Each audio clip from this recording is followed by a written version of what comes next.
स्वागत है आज के इस सत्र में आप सभी का। आज के इस सेशन में हम फिजिक्स का एक बहुत ही इम्पोर्टेंट टॉपिक डिस्कस करने वाले हैं और वो टॉपिक है यंग्स डबल स्लिट एक्सपेरिमेंट। जी हाँ, हम और आप डिस्कस कर रहे हैं इंटरफेरेंस के बारे में। और इंटरफेरेंस जब हम पढ़ते हैं तो यंग्स डबल स्लिट एक्सपेरिमेंट एक बहुत इंपॉर्टेंट टॉपिक है जो एग्जाम में आपसे पूछा जाता है। इसके अलावा यंग्स डबल स्लिट एक्सपेरिमेंट इसलिए भी इम्पॉर्टेंट है कि जब आप इस एक्सपेरिमेंट को पढ़ते हैं, इसे समझते हैं, तो इंटरफेरेंस यानी व्यतिकरण से जुड़ी हुई बहुत सारी ऐसी चीजें हैं जो आपको बहुत अच्छे से समझ में आ जाती हैं, एकदम क्लियर होती चली जाती हैं बहुत सारी चीजें, और आप आसानी से उससे रिलेटेड क्वेश्चंस के आंसर कर पाते हैं। तो आइए बिना डिले किए हम स्टार्ट करते हैं अपना आज का ये सत्र, और हम बहुत ही आसान तरीके से समझते हैं यंग्स डबल स्लिट एक्सपेरिमेंट के बारे में। लेकिन कहना चाहती हूँ फ्रेंड्स कि अगर ये वीडियो आपके लिए हेल्पफुल होता है तो फ्रेंड्स वीडियो को लाइक करना और चैनल को सब्सक्राइब करना बिल्कुल भी ना भूलें। आइए हम बिना डिले के भी स्टार्ट करते हैं अपना आज का टॉपिक, और टॉपिक है यंग्स डबल स्लिट एक्सपेरिमेंट। आप स्क्रीन पर अपने डायग्राम देख रहे हैं फ्रेंड्स, और इस डायग्राम को जब आप ध्यान से देखें तो इसमें यहीं पे मैं कुछ चीजें कैमरे पर क्लियर कर देना चाहती हूँ, फिर मैं आगे बढ़ूंगी कि यंग्स डबल स्लिट एक्सपेरिमेंट जब आप पढ़ रहे होते हैं तो ये देखिए, ये आप देख रहे हैं सोर्स एस आप देख रहे हैं ना, जिसे मैंने मार्क किया रेड से, वो सोर्स एस है, एक सिंगल सोर्स हमने लिया, ठीक है। और याद रखिएगा ये मोनोक्रोमैटिक सोर्स है। मोनोक्रोमैटिक यानी सिंगल, उसकी एक गिवन वेवलेंथ होगी, एक फिक्स इसका कलर होगा, ठीक है। अब हमने क्या किया कि ये सिंगल जो सोर्स है हमारे पास, monochromatic source of light, Young's double slit experiment interference को ही एक्सप्लेन करता है। अभी हम आगे आ रहे हैं इस पर, ठीक है। इसमें देखिए आप ये देख रहे हैं ये वाला पार्ट यहाँ एक्सपेरिमेंट का, जिसमें ये S1 और S2 ये दो सोर्सेस का काम कर रहे हैं। और ये किस लिए हमने यहाँ पे S1 S2 कैसे बनाया, सिंगल एक सोर्स लिया और एक सोर्स के सामने, ये समझ लीजिए एक हमने कोई, जैसे आप इमेजिन करिए कि आपके पास कोई कार्डबोर्ड है ना, आप समझिए, मान लीजिए ये आपके पास कार्डबोर्ड है ना, यहाँ पे हम बल्ब जला दें, मोनोक्रोमैटिक सोर्स ऑफ लाइट रख दिया और इस कार्डबोर्ड को इसके सामने ऐसे, यहाँ लाइट और ये ऐसे हमने स्क्रीन खड़ा कर दिया। अब इस पर हमने एक स्लिट यहाँ पर, नैरो स्लिट, बहुत ही सकरी स्लिट, एक स्लिट यहाँ कट करें और एक स्लिट पतली सी यहाँ पे कट करें और इसे ऐसे खड़ा करें और यहाँ हम मोनोक्रोमैटिक सोर्स ऑफ लाइट लगाएं, ठीक है। ऐसे लगाएंगे कि S से ये S1 और S से ये S2 इक्वल डिस्टेंस पर होंगे, बराबर दूरी पर ये हमें लेना है, ठीक है। ये अभी समझ लीजिए, जिससे एक्सपेरिमेंट जब अभी आप आगे डिस्कस करेंगे तो आपको कोई डिफिकल्टी नहीं होगी समझने में, है ना। तो ये हमारा सोर्स ऑफ लाइट जो फिंगर से मैंने दिखाया सोर्स ऑफ लाइट है, उसके सामने हमने ये एक लगाया, यहाँ पे सेट लगाया, जैसे हमने कार्डबोर्ड एग्जाम्पल नाम दिया, तो ये हमने सेट लगाया जिसमें हमने एक स्लिट यहाँ एक स्लिट यहाँ S1 और S2 कट कर रखा है, बहुत ही नैरो, बहुत ही सकरा। जैसे ही इस बल्ब को आप ऑन करेंगे, इस बल्ब की लाइट यहाँ दोनों स्लिट तक पहुंचेगी, और जब यहाँ बने हुए स्लिट तक लाइट पहुंचेगी तो वो दोनों स्लिट भी एक नया सोर्स की तरह काम करेंगी, और वही सोर्स है सोर्स S1 और सोर्स S2। यानी हमने एक सिंगल सोर्स S से दो सोर्सेज S1 और S2 हमने क्रिएट किया है, ठीक है। एक ही सोर्स से हमने दो सोर्सेज यहाँ पे बनाए हैं, यानी S1 और S2 ये कैसे सोर्स होंगे, कोहेरेंट सोर्स होंगे, जी हाँ। और कोहेरेंट सोर्स हम अभी पिछले वीडियोस में डिस्कस कर चुके हैं, यहाँ मैं उसका लिंक दे रही हूँ। अगर आपका कोई कंफ्यूजन है कोहेरेंट सोर्स के बारे में तो जल्दी से उस वीडियो को रिवाइज कर लीजिएगा। तो अब आपने यहाँ क्या देखा कि S1 और S2 सिंगल सोर्स S से दो सोर्सेज S1 और S2 हमने कैसे बनाया, है ना। फिर से देखिए, एक कार्डबोर्ड, एक स्लिट, दूसरी स्लिट, S1 और S2 कट किया, इसको ऐसे रखा, यहाँ पे बल्ब जलाया, तो इस बल्ब की रोशनी दोनों स्लिट पर पड़ी और ये दोनों स्लिट नए सोर्स की तरह काम करेंगे, ठीक है। अब देखिए ऐसे नहीं रखना, यहाँ सोर्स, यहाँ लाइट जलाया तो ऐसे रखा हमने स्लिट को, तभी इसकी लाइट इधर से बाहर निकलने लगेगी, इस साइड से बाहर निकलेगी, सोर्स S1 की लाइट, सोर्स S2 की लाइट, यानी दो रेज हमें मिलेंगी लाइट की, प्रकाश की दो किरणें हमें मिली, क्योंकि हमने नैरो स्लिट बोला है। क्यों नैरो ले रहे हैं ये भी हम पिछले वीडियो में डिस्कस कर चुके हैं। हमें स्लिट बहुत चौड़ा नहीं लेना है, अदरवाइज हमें इंटरफेरेंस की फ्रिंजेस नहीं मिलेंगी, व्यतिकरण में हमें कोई भी फ्रिंज नहीं मिलेगी अगर हमने स्लिट को नैरो नहीं किया, अगर उसकी चौड़ाई बढ़ा दी स्लिट की तो, ठीक है। अब यहाँ क्या हो रहा है, S1 और S2 सोर्सेस से यहाँ से लाइट निकलेगी, इधर आएगी, है ना। अब हमें क्या करना है, लाइट निकली, S1 की लाइट और S2 की लाइट दोनों इंटरफेयर करेंगी, व्यतिकरण होगा, इस जोन में व्यतिकरण होगा दोनों के बीच। अब व्यतिकरण के बाद क्या होता है, इंटरफेरेंस का मतलब क्या था, रीडिस्ट्रीब्यूशन ऑफ एनर्जी। जी हाँ, लिंक दिया है मैंने नीचे, जो पिछले वीडियो में आपने मेरे साथ डिस्कस किया है कि what is interference of light, यानी प्रकाश का व्यतिकरण क्या है। तो उसमें क्या हमने पढ़ा कि वहां पे इंटेंसिटी का रीडिस्ट्रीब्यूशन हो जाएगा, पुनर्वितरण होगा, तो कुछ जगहों पे लाइट की इंटेंसिटी बहुत कम हो जाएगी और कुछ जगहों पे लाइट की इंटेंसिटी बढ़ जाती है, तीव्रता कहीं पे कम कहीं पे ज्यादा, तो हमें डार्क और ब्राइट फ्रिंजेस मिलती हैं, ये हम पढ़ चुके हैं। यानी यहाँ पर S1 और S2 नैरो स्लिट से जो लाइट निकली उसने इंटरफेयर किया, अब इनके बीच इंटरफेरेंस हुआ, इस जोन में हुआ, तो यहाँ कहीं हमें डार्क और ब्राइट फ्रिंजेस मिलेंगी। अब उसको देखने के लिए हमें एक स्क्रीन लगानी पड़ेगी, है ना। तो वही स्क्रीन यहाँ पे देखिए, ये वाला पार्ट आप जो देख रहे हैं ये वही स्क्रीन है ना। तो अब आपको अगर यहाँ पे स्लिट है तो इससे आगे मेरा जो दूसरा वाला हाथ आप देख रहे हैं ना, ये समझ लीजिए स्क्रीन है ना।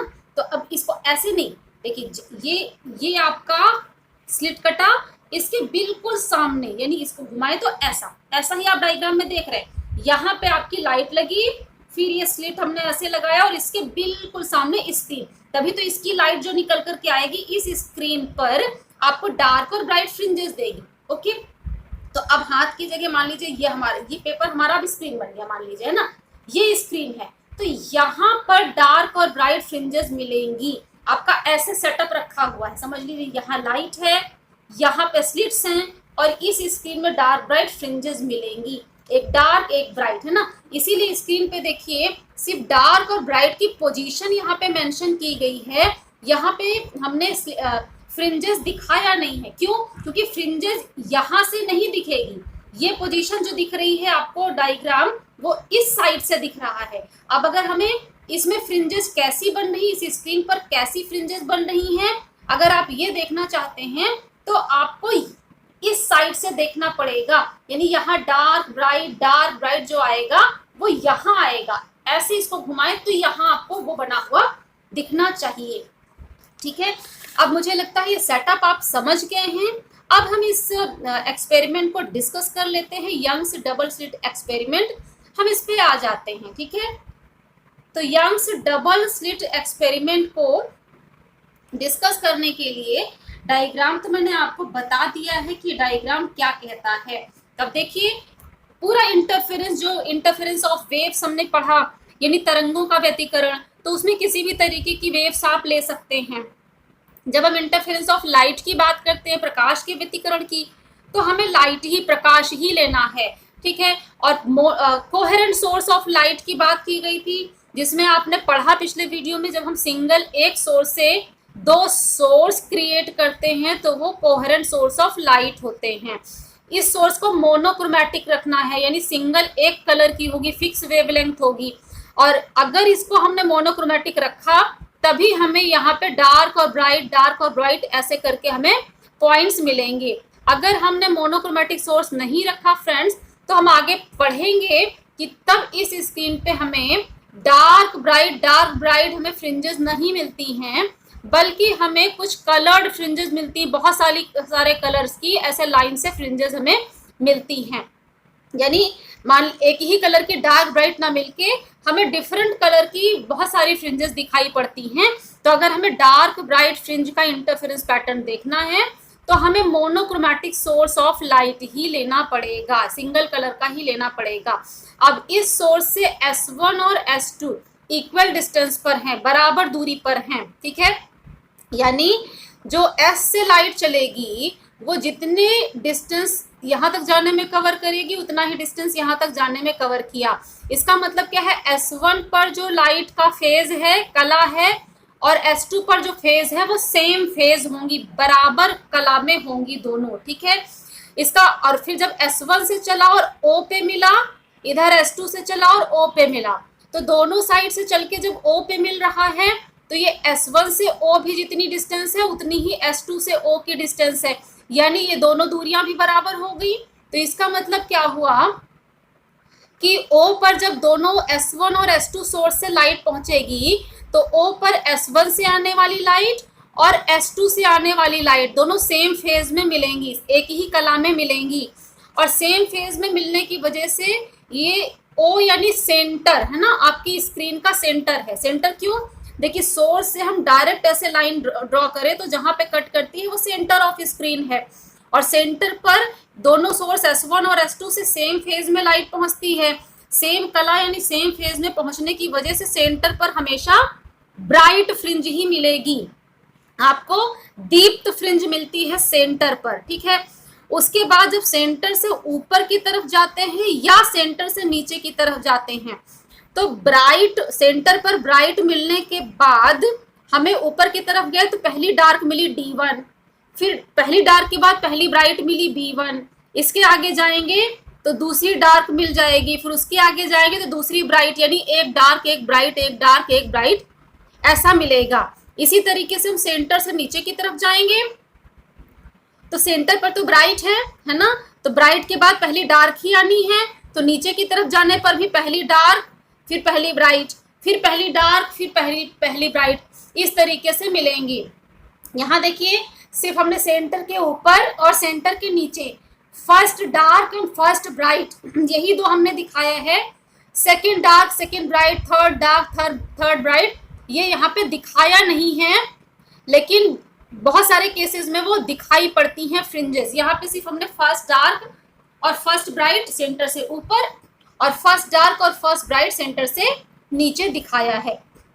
तो फ्रेंड्स, जो अभी हम लोगों ने डिस्कस किया कि एक मोनोक्रोमेटिक सोर्स ऑफ लाइट लेंगे, उसके सामने दो स्लिट S1 और S2 कट करके हम सिंगल एक सोर्स S से दो सोर्स, कैसे सोर्स, कोहेरेंट सोर्स, कला संबद्ध स्रोत क्रिएट कर लेते हैं। अब इन दो कोहेरेंट सोर्सेस से जो रेज चलती हैं, है ना, जो प्रकाश की तरंग किरणें चलती हैं वो इंटरफेयर करती हैं, व्यतिकरण होता है किस क्षेत्र में, ये S1 और S2 जो सोर्स ऑफ लाइट है, और जो स्क्रीन है, जो S1 S2 source of light और इसकी स्क्रीन के बीच का, पर्दे के बीच का जो क्षेत्र है, ये जो जोन है, यहाँ पर S1 और S2 से चलने वाली रेज के बीच में इंटरफेरेंस होता है। इनके इंटरफेरेंस की वजह से स्क्रीन पर हमें डार्क और ब्राइट फ्रिंजेस मिल जाती हैं। सेंटर पर हमें हमेशा ब्राइट फ्रिंज मिलती है। फिर सेंटर से ऊपर चलते हैं तो हमें पहली डार्क फिर पहली ब्राइट फिर दूसरी डार्क फिर दूसरी ब्राइट, इस तरीके से फ्रिंज मिलेगी। और सेंटर से नीचे की तरफ जाएंगे तो सेंटर से नीचे जाने पर भी पहली डार्क पहली ब्राइट फिर दूसरी डार्क दूसरी ब्राइट, ऐसी फ्रिंजेस हमें मिलती हैं, ठीक है। डार्क हमें कहाँ पे मिलती है, डार्क का मतलब है कि जब दो रेज यानी S1 की एक रे और S2 की एक रे, दोनों रेज जिस पोजीशन पर अपोजिट फेज में मिलती हैं, है ना। अपोजिट फेज को आप यहाँ लाइट के केस में ऐसे समझिए कि जब एक क्रिस्ट से एक वेव की क्रिस्ट से, है ना, क्रिस्ट, ये क्रिस्ट और ट्रफ आप समझते हैं, ऊपर की तरफ मैक्सिमम डिस्प्लेसमेंट क्रिस्ट है, नीचे की तरफ मैक्सिमम डिस्प्लेसमेंट ट्रफ है ना, श्रृंग और गर्द।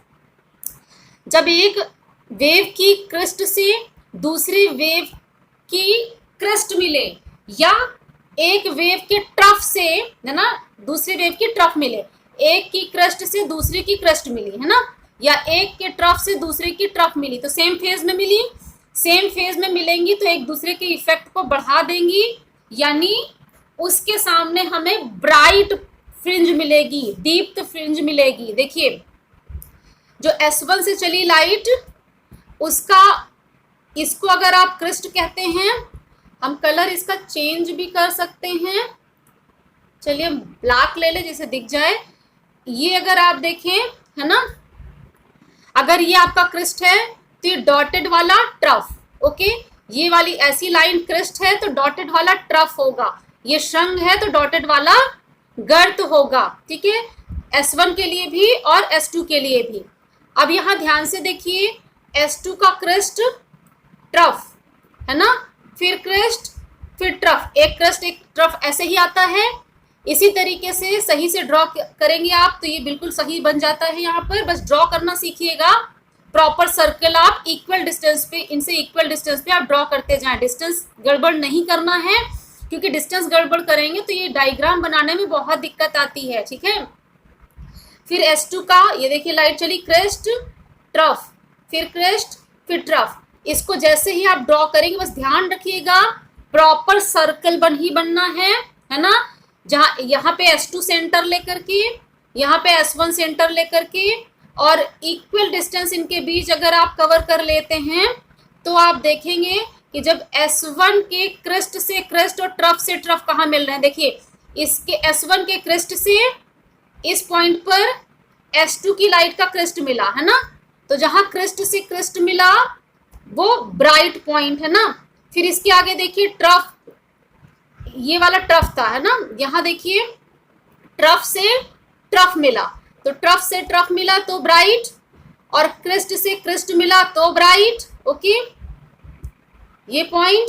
फिर देखिए यहाँ पर ये ट्रफ से ट्रफ मिला फिर ब्राइट हो जाएगा यहाँ पर, फिर क्रेस्ट से क्रेस्ट मिला यानी S1 के क्रेस्ट से S2 का क्रेस्ट मिला तो फिर ब्राइट आएगा, फिर S1 के ट्रफ से S2 का ट्रफ मिला तो फिर ब्राइट आएगा, फिर S1 के क्रेस्ट से S2 का क्रेस्ट मिला तो फिर ब्राइट आएगा यहाँ पर। अब देखिए एक सीधी लाइन में आपको ये ब्राइट मिला तो इसका मतलब स्क्रीन पर इसके सामने ब्राइट फ्रिंज आएगी, ठीक है। इसी तरीके से वो पोजीशन देखते हैं जहां पर S1 के क्रेस्ट से S2 का ट्रफ या S1 के ट्रफ से S2 का क्रेस्ट है ना, एक के क्रेस्ट से दूसरे का ट्रफ जहां मिलता है तो वहां क्या होगा, दोनों एक दूसरे के इफेक्ट को कैंसिल करेंगे, एक का क्रेस्ट दूसरे का ट्रफ, दोनों एक दूसरे के इफेक्ट को कैंसिल करेंगे।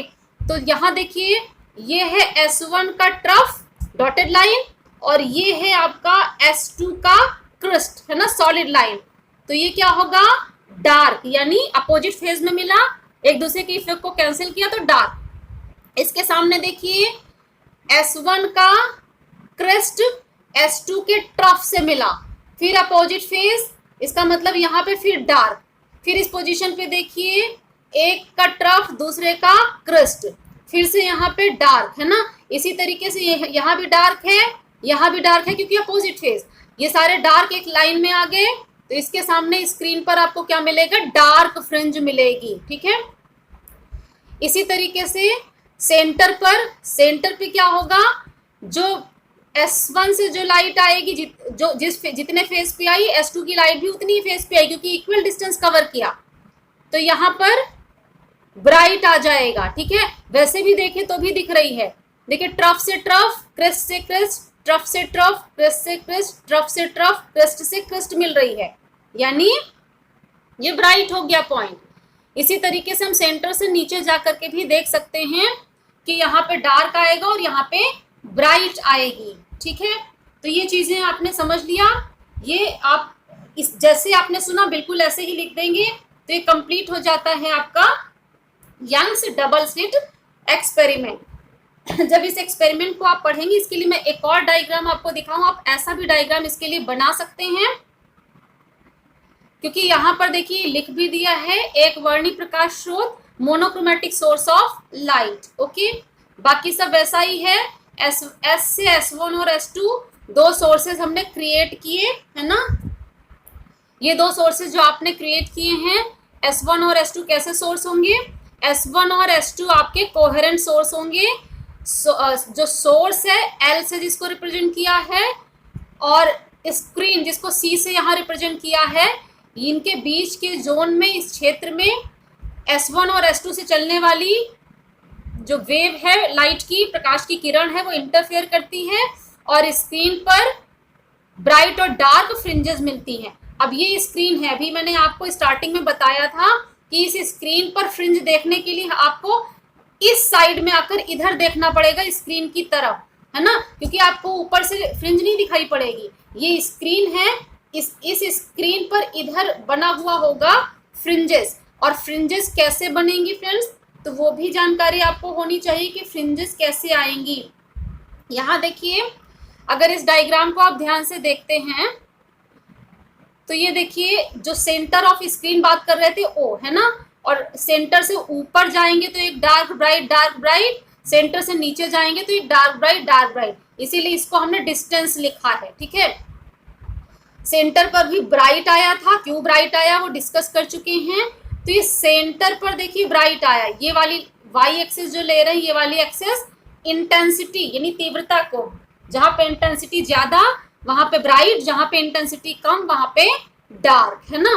तो यहाँ देखिए सेंटर पर इंटेंसिटी बढ़ी, है ना, इसका मतलब क्या हुआ, जहां सेंटर पर आपकी इंटेंसिटी बढ़ गई है, ये आपकी इंटेंसिटी बढ़ी सेंटर पर, तो इसका मतलब है सेंटर पर ब्राइट। उसके जस्ट बाद इंटेंसिटी घटी तो यहाँ पे डार्क, फिर इंटेंसिटी बढ़ी तो ब्राइट, फिर इंटेंसिटी घटी तो डार्क, और यही चीज दूसरे साइड भी आप ऑब्जर्व करेंगे। लेकिन ये तो हो गया कि सेंटर से ऊपर और सेंटर के नीचे इंटेंसिटी, वाई एक्सिस पे हमने इंटेंसिटी लिखा है ना, ये इंटेंसिटी आपने लिया है, तो ये इंटेंसिटी का बढ़ना और ये इंटेंसिटी का घटना सेंटर ओ से ऊपर और सेंटर ओ से नीचे की तरफ आपको शो हो रहा है ना। ये तो इंटेंसिटी का बढ़ना और घटना बता रहा है कि कहाँ कहाँ कैसे डार्क और ब्राइट मिलेगा। लेकिन एक्चुअली वो फ्रिंजेस स्क्रीन पर कैसे दिखेंगी जब आप सामने से आकर देखेंगे, तो फ्रिंजेस आपको कैसी दिखती हैं फ्रेंड्स, ये देखिए, ये है आपकी इंटेंसिटी की लाइन, है ना, ये आपकी इंटेंसिटी की लाइन है, ये आपकी डिस्टेंस वाली लाइन है, सेंटर से ऊपर और सेंटर से नीचे। ओके, सेंटर से ऊपर और सेंटर से नीचे दोनों साइड का लिया। फिर इंटेंसिटी में कैसा चेंज आता है जो अभी डिस्कस किया था इसके पहले, सेंटर पे बढ़ी फिर घटी फिर बढ़ी फिर घटी, ऐसे करके डार्क और ब्राइट फ्रिंजेस ये बनाएगा। अब देखिए सेंटर पे कैसी फ्रिंज आनी है, ब्राइट। तो ये देखिए यहाँ पे ये ब्राइट आपको व्हाइट दिख रहा है, व्हाइट मतलब ब्राइट हमने लिया, ठीक है। फिर जहाँ पे इंटेंसिटी घटी यानी उस पोजीशन पर कैसा है, देखिए डार्क फ्रिंज दिख रही है। फिर जहाँ पर इंटेंसिटी बढ़ी यानी देखिए ब्राइट फ्रिंज, है ना।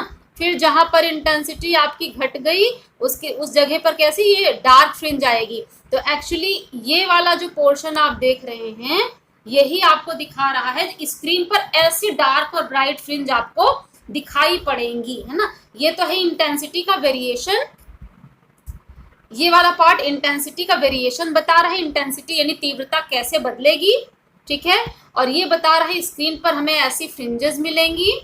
और इसको देखते ही आपको क्लियर हो रहा होगा कि यहाँ जो डबल स्लिट एक्सपेरिमेंट, दो स्लिट लिया S1 और S2, इसलिए इसको कहते हैं डबल स्लिट एक्सपेरिमेंट, है ना।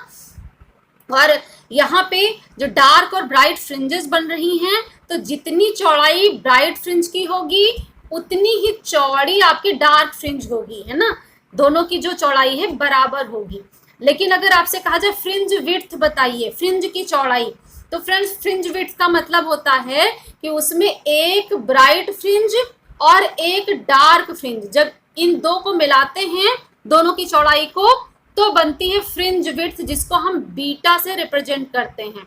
फ्रिंज विड्थ को हम रिप्रेजेंट करते हैं बीटा से, है ना। यहाँ देखिए बीटा आपको दिखाई पड़ रहा है। अभी आगे के वीडियोस में हम फ्रिंज विड्थ का कैलकुलेशन भी करेंगे, बीटा की वैल्यू भी निकालेंगे, है ना। पिछले वीडियोस में भी हम लोगों ने यूज किया है beta is equal to lambda capital D upon small D, ये हम लोगों ने फॉर्मूला यूज किया था। इसको हम डिराइव भी करेंगे। अभी यहाँ देख लीजिए कि ये बीटा क्या चीज होती है। तो यहाँ एक ब्राइट फ्रिंज और एक डार्क फ्रिंज की चौड़ाई जब मिलाते हैं तो बनती है फ्रिंज विड्थ, फ्रिंज की चौड़ाई, जिसे बीटा से लिखते हैं। जैसे यहाँ देखिए इस जो ब्राइट फ्रिंज के सेंटर से एक आधा ये ब्राइट फ्रिंज, फिर एक पूरी डार्क फ्रिंज, और फिर इस ब्राइट फ्रिंज के सेंटर तक, यानी आधी ये ब्राइट फ्रिंज। तो आधी ब्राइट फ्रिंज ये और आधी ब्राइट फ्रिंज ये मिलके एक ब्राइट हो जाएगी और एक डार्क फ्रिंज। जब इतना मिलाते हैं तो बना एक बीटा। या फिर एक डार्क के सेंटर से दूसरे डार्क के सेंटर तक जाएं तो आधी डार्क यहाँ आधी डार्क यहाँ और एक ब्राइट, है ना। एक ब्राइट और एक डार्क बन गया, तो इसको भी हम बीटा कह सकते हैं। और ये क्यों बोला जा रहा, सीधे सीधे हम क्यों नहीं कहते हैं एक ब्राइट और एक डार्क मिला दिया तो बीटा बन गया, क्योंकि जब हम बीटा का कैलकुलेशन करेंगे, फ्रिंज विड्थ का कैलकुलेशन करेंगे, फॉर्मूला निकालेंगे lambda capital D upon small D is equal to beta, है ना, तो उसमें हम यही चीज या इसको यूज करते हैं।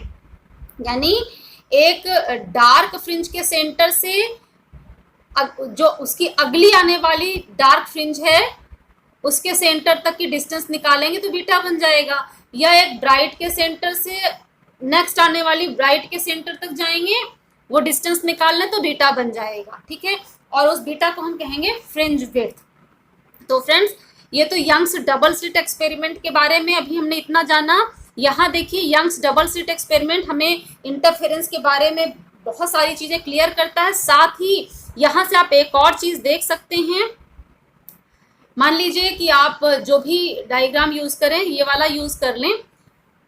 हमें क्या करना है, हम S1 और S2 दो सोर्स लेकर के काम कर रहे हैं। अभी आप जानना चाहते हैं कि क्या ये दोनों सोर्स की वजह से हमें डार्क ब्राइट फ्रिंज मिली या कुछ और प्रोसेस तो नहीं हुआ, तो आप क्या करिए, एक सोर्स को कवर कर दीजिए किसी चीज से। जैसे ही S2 को कवर किया, सिर्फ S1 से लाइट जाने दिया, तो डार्क ब्राइट फ्रिंज मिलना बंद हो जाएंगी, है ना।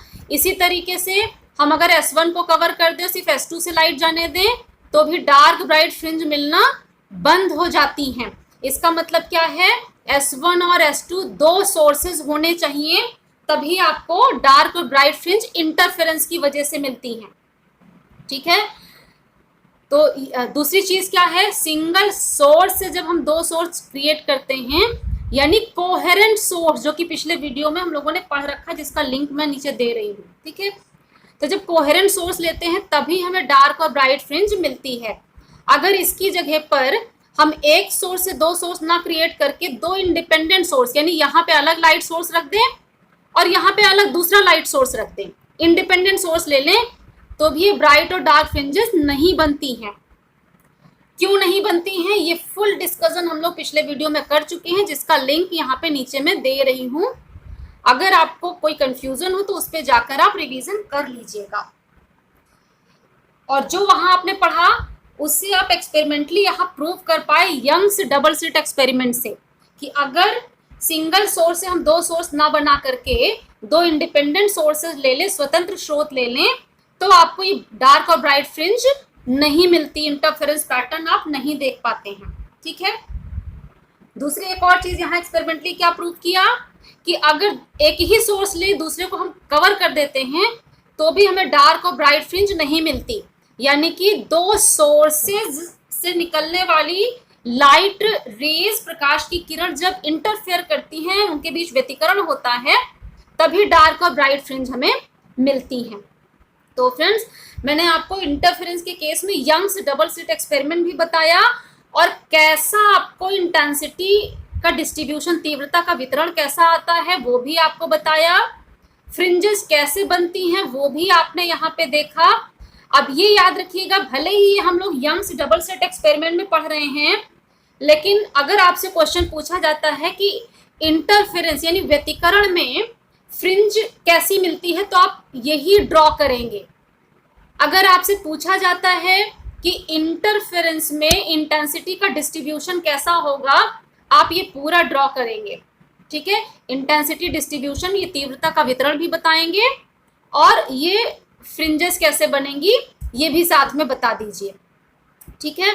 तो ये तो इंटेंसिटी के बारे में था। अब रिटन मटेरियल भी आपको थोड़ा सा दे दें। वैसे तो जितना आपने सुना समझा, इससे आप ऐसा लिख देंगे तो भी आपके सारे आंसर अच्छे से कवर हो जाएंगे, लेकिन फिर भी मैं आपको डायग्राम तो बता ही चुकी हूँ। आप दो डायग्राम जो आपको बताए, ये डायग्राम है ना, या फिर ये डायग्राम आप बना दीजिए। फिर ये रिटन मैटर है जो आपको हम एक बार अच्छे से एक्सप्लेन कर देते हैं फिर से।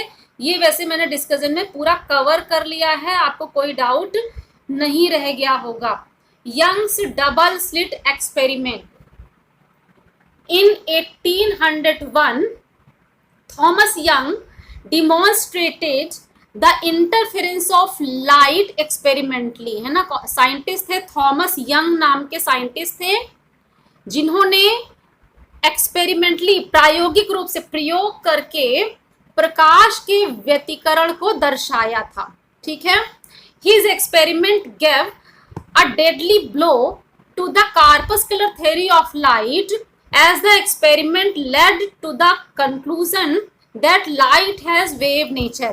देखिए, इंटरफेरेंस फिनोमेना वेव से रिलेटेड फिनोमेना है, और जब थॉमस यंग साइंटिस्ट थे, उन्होंने जब लाइट के केस में इंटरफेरेंस शो किया, प्रैक्टिकली करके दिखाया, तो वहां से ये कंक्लूजन भी स्ट्रांग हुआ कि लाइट जो है वो वेव नेचर की है। ठीक है, तो उन्होंने लाइट के वेव नेचर को भी प्रूव किया इंटरफेरेंस दिखाकर प्रैक्टिकली। अब क्या हुआ यंग्स डबल स्लिट एक्सपेरिमेंट में? A source of monochromatic light S, single source जो हमने एस लिया था, monochromatic source, is used for illuminating two narrow slits S1 and S2। अभी मैंने जो डायग्राम दिखाया है स्टार्टिंग में, उसे आपने कॉपी पे ड्रॉ कर रखा होगा, आप साथ के साथ उससे टैली भी कराते चले जाइए, है ना। जो मोनोक्रोमैटिक सोर्स एस से हमने 2 स्लिट्स पर प्रकाश डाला, इल्यूमिनेट किया S1 और S2। द 2 स्लिट्स, है ना, जो S1 और S2 हैं, lie very close to each other. अब S1 और S2 को एक दूसरे से बहुत पास रखना होता है ना। इन दोनों के बीच की डिस्टेंस, जिसे हम लोग पहले वीडियो में कह चुके हैं, इसे हम स्मॉल डी अगर ले रहे हैं, सोर्स से स्क्रीन तक की डिस्टेंस कैपिटल डी थी, और जो लाइट है उसकी वेवलेंथ लैम्डा है, तो फ्रिंज विड्थ का फॉर्मूला जो पहले हमने यूज किया, और अगले वीडियोस में हम इसे कैलकुलेट करना, इस फॉर्मूले को इसका डेरिवेशन सीखेंगे। तो beta is equal to fringe width, beta is equal to lambda capital D upon small D, है ना। और हम लोगों ने पढ़ा था पिछले वीडियो में कि ये स्मॉल डी को हम बहुत छोटा रखते हैं, क्योंकि स्मॉल डी छोटा करने से ही फ्रिंज की चौड़ाई बढ़ती है और फ्रिंज को हम देख पाते हैं। ठीक, यानी दोनों स्लिट्स के बीच की डिस्टेंस बहुत कम रखनी पड़ेगी, और S1 और S2 स्लिट्स को भी नैरो लेना पड़ेगा। इसका रीजन भी पिछले वीडियो में मैंने फुल्ली एक्सप्लेन किया, जिसे मैंने शॉर्ट में यहाँ बता भी दिया है। S1 और S2 को क्यों नैरो लेते हैं? क्योंकि अगर इसकी चौड़ाई बड़ी होगी तो उतनी जगह पर बहुत सारे पॉइंट सोर्स आपको मिलेंगे, और हर पॉइंट सोर्स से लाइट चलेगी, तो आपको जो 2 वेव्स के बीच इंटरफेरेंस की बात हम कर रहे थे, वो ना हो करके बहुत सारी वेव्स के बीच इंटरफेरेंस होगा।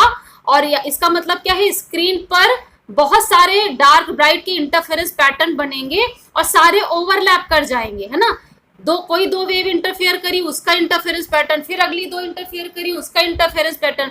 तो जब बहुत सारे इंटरफेरेंस पैटर्न बन के ओवरलैपिंग करते हैं, तो यहाँ हमें फ्रिंजेस ना मिलके यूनिफॉर्म इंटेंसिटी यानी एक सा तीव्रता का वितरण दिखाई देने लगता है।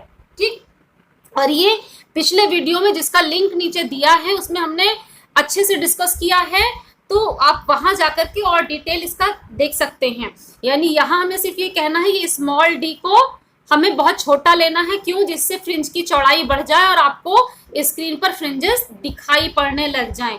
और उसी बात को यहाँ पर एक्सप्लेन भी किया है।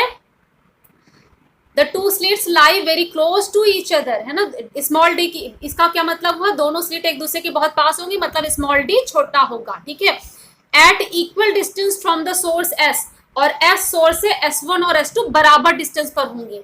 The wave front from the slit S1 and S2 spread out in all directions, है ना। अब देखिए यहां पर जब आप पहुंच गए तो इससे हर डायरेक्शन में लाइट स्प्रेड होती है। आपको देख रहे हैं कि हम लोग ये कह रहे हैं ना, इसका क्रिस्ट ट्रफ ऐसे पूरे में फैलते हुए जा रहे हैं ना, क्रिस्ट ट्रफ। इसका मतलब क्या है कि हर स्लिट से चारों डायरेक्शन में ऐसे लाइट फैलती है ना। मतलब नैरो स्लिट S1 जो है एक पॉइंट सोर्स की तरह काम करता है। ठीक है, तो यहाँ क्या होगा कि S1 और S2 जो स्लिट्स हैं उनसे वेव फ्रंट स्प्रेड होता फैलता है in all the direction, and कहाँ पे? In the region they superpose on screen, है ना। जब उन S1 और S2 से जो रेस चलती हैं, प्रकाश किरण चलती है, उनके बीच सुपरपोजिशन होता है, अध्यारोपण होता है, और फिर वो स्क्रीन पर हमें ब्राइट और डार्क फ्रिंजेस देती हैं, जिसे हम ऑब्जर्व कर सकते हैं। At the centre O of the screen, centre O पर हमें क्या मिला था, ब्राइट फ्रिंज मिली थी। क्यों, the intensity of light is maximum and it is called central maxima. जो सेंटर पर हमें ब्राइट फ्रिंज मिलती है उसे केंद्रीय उच्चिष्ट, सेंट्रल मैक्सिमा यानी केंद्रीय उच्चिष्ट कहते हैं। ठीक है, according to Huygens principle the two slits S1 and S2 send out waves of equal wavelength. क्यों इक्वल वेवलेंथ की, क्योंकि हमने सिंगल सोर्स से दो सोर्स क्रिएट किए है ना। जब हम सिंगल सोर्स से दो सोर्स क्रिएट कर रहे हैं तो दोनों से निकलने वाली लाइट की वेवलेंथ भी सेम होगी। तो S1 और S2 से जो लाइट चलेगी वो कैसी होगी, इक्वल वेवलेंथ की लाइट चलेगी, है ना।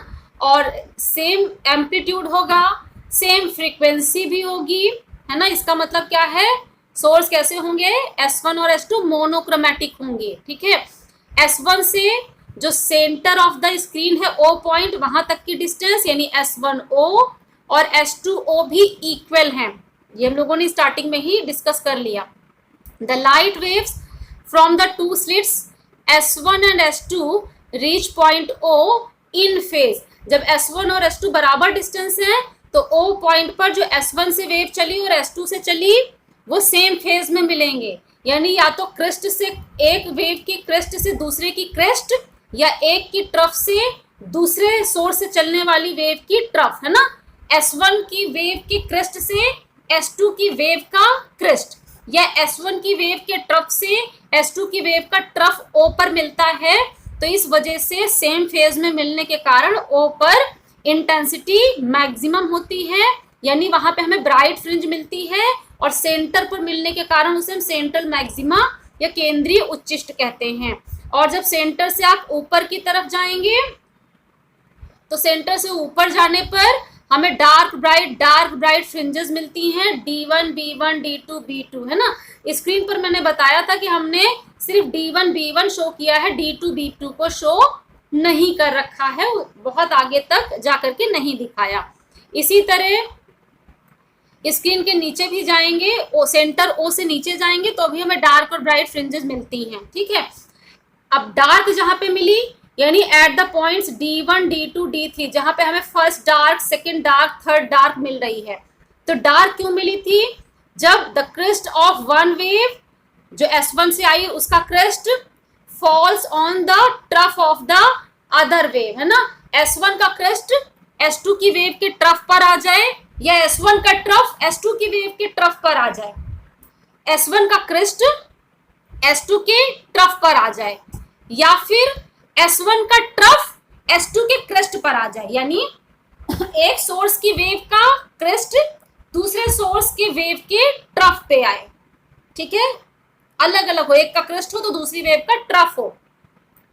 तो वहां पे अपोजिट फेज होने के कारण हमें डार्क फ्रिंज मिली। The resultant amplitude and hence the resultant intensity of the light becomes minimum at these points due to destructive interference। ठीक है, विनाशी व्यतिकरण होने के कारण, चूंकि अपोजिट फेज में मिले तो डिस्ट्रक्टिव इंटरफेरेंस यानी विनाशी व्यतिकरण हुआ और इस वजह से वहां पे हमें dark fringe milli.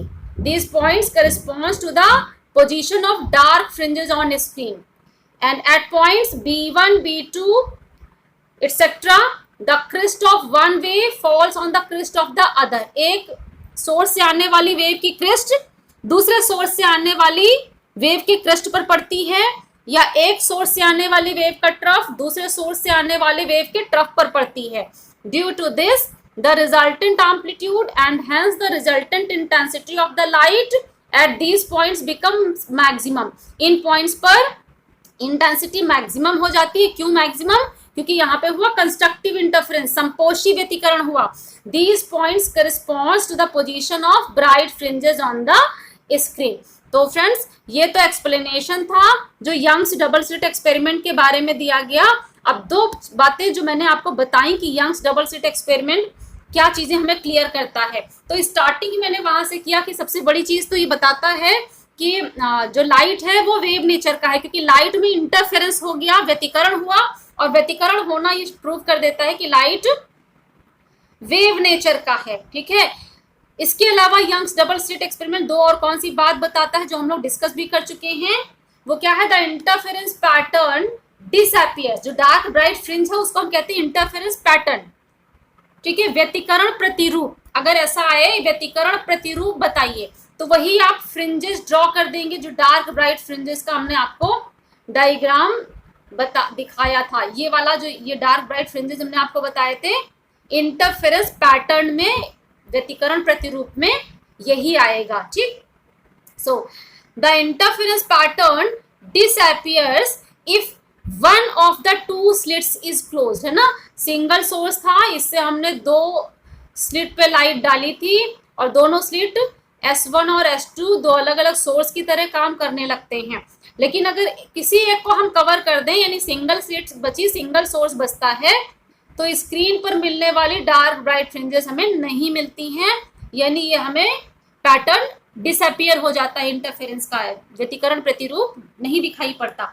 It shows that interference pattern is due to the superposition of waves from the two slits, है ना। दो स्लिट से जो वेव आ रही हैं उनके बीच सुपरपोजिशन के कारण ही, दोनों वेव के अध्यारोपण के कारण ही हमें इंटरफेरेंस पैटर्न मिलता है।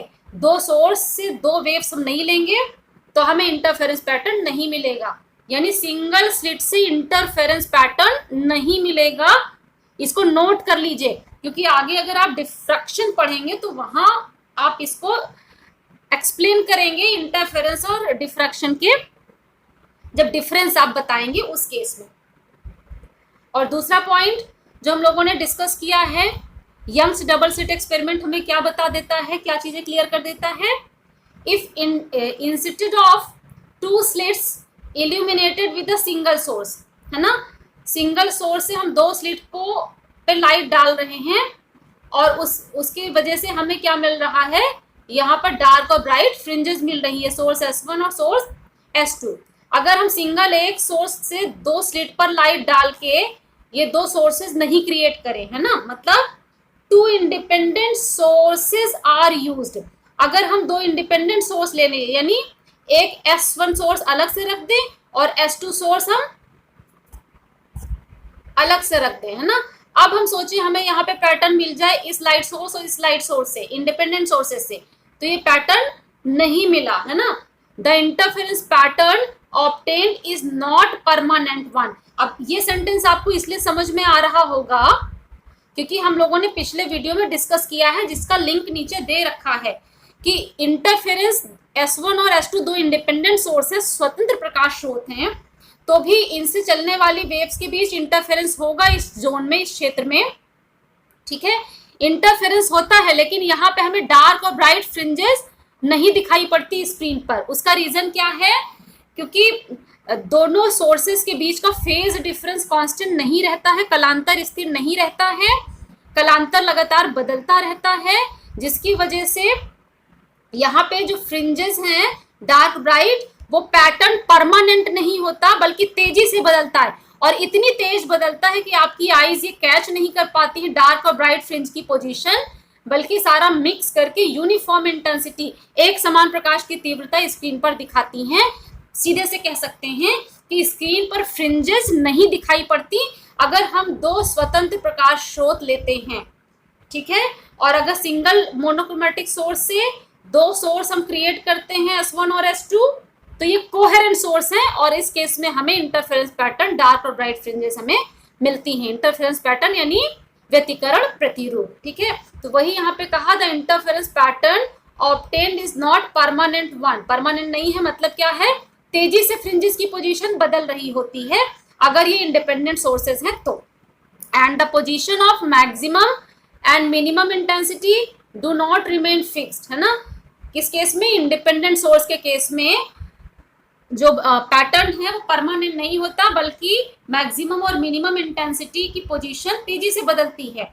It shows that for producing a sustained interference pattern, sustained interference भी हमने पिछले वीडियो में डिस्कस किया है। सस्टेन्ड इंटरफेरेंस का मतलब जिसमें डार्क और ब्राइट फ्रिंज की पोजीशन फिक्स रहे, परमानेंट रहे, चेंज ना हो तेजी से, है ना। तो अगर हम प्रोड्यूस करना चाहते हैं sustained interference pattern, the two sources should be obtained from a single source. Such sources are called the coherent source. ठीक है, ये जो हम पिछले वीडियो में डिस्कस कर चुके हैं, इसलिए आप आसानी से इसे समझ गए होंगे। तो फ्रेंड्स, आज यंग्स डबल स्लिट एक्सपेरिमेंट में हम इतना ही डिस्कस करेंगे। बहुत कुछ आज आपने सीखा होगा। जो कुछ डाउट्स अगर रह भी गए होंगे इंटरफेरेंस के बारे में, तो यंग्स डबल स्लिट एक्सपेरिमेंट उसको और क्लियर कर देता है।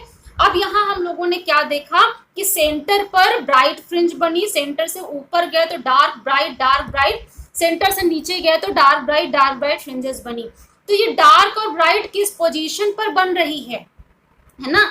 मतलब आप इसमें देखें, यहाँ हमने कुछ लिखा हुआ है, ये सेंटर है, सेंटर से ऊपर और नीचे जाने पर आप देखिए कहाँ पे डार्क और ब्राइट बन रही है। तो डार्क ये चीज बता रही है कि सेंटर से कितने डिस्टेंस पर डार्क बनी, फिर कितने डिस्टेंस पर ब्राइट बनेगी, फिर कितने डिस्टेंस पे अगली डार्क बनेगी। तो ये डार्क और ब्राइट कितने डिस्टेंस पर बनेंगी, ये जो वैल्यूज हैं इनका भी कैलकुलेशन हम करेंगे अगले आने वाले वीडियो में, क्योंकि इसका अलग से क्वेश्चन पूछा जाता है कि सेंटर से किस डिस्टेंस पर ब्राइट बनेगी, किस डिस्टेंस पर डार्क बनेगी।